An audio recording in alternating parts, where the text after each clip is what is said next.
po si JP Carino, 40 years old. Nakatira po ako sa Dasmariñas, Cavite. Actually, high school lang ang tinapos ko.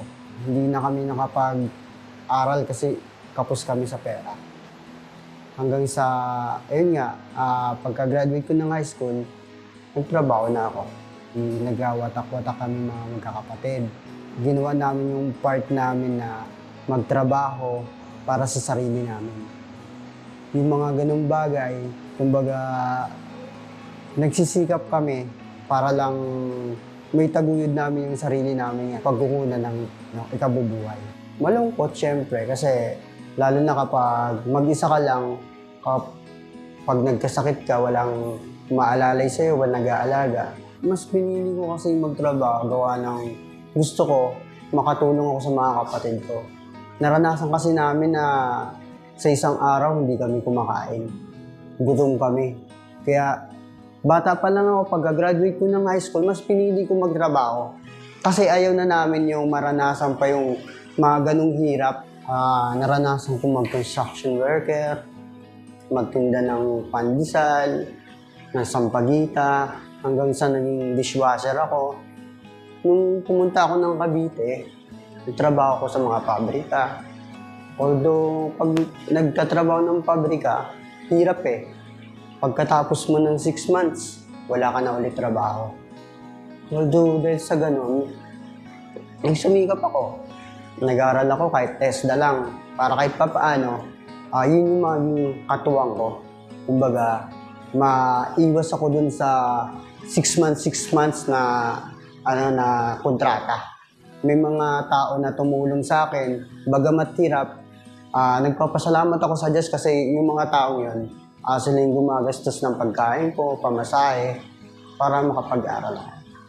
Ayun, natuto ako doon na gumawa ng aircon, maglinis, mag-repair, pati yung pakikipagkasalama sa ibang tao ba. Pakipag-usap sa kanila, paano yung the way na approach namin. Kumbaga, kung paano yung maibibigay namin serbisyo sa kanila. Although, masarap sa pakiramdam na kapag nagawa mo yung trabaho mo kasi, tapos nasatisfied yung customer, masarap sa pakiramdam. Tapos yung kinikita mo, na-extend mo pa sa mga kapatid ko na may kakulangan din. Nung nagkaroon ako ganitong hanap buhay, nandun yung nakabili ako ng bahay, sarili ko. Tapos, pagkabili ko ng bahay, nagkaroon ako ng sarili kong motor. Ngayon, nakakapag-service ako sa ibang mga bahay din. Sa mga kaibigan, kakilala. Pag alis ng bahay, nag-aabili na lang sa Panginoon kung paano yung gayaw mo sa labas is gabayan ka niya. Para, kumbaga, masatisfied naman lahat. Masaya po, awat tulad. Kasi, hindi katulad noon, nung kasi hirap. Nandun yung gutom, yung hirap, kahit gano'n. Magtrabaho ka araw-araw, gutom ka pa rin. Hindi mo na-extend yung yung pagtulong sa kapatid mo, sa magulang mo, hindi eh. Hindi katulad ngayon, awat tulong.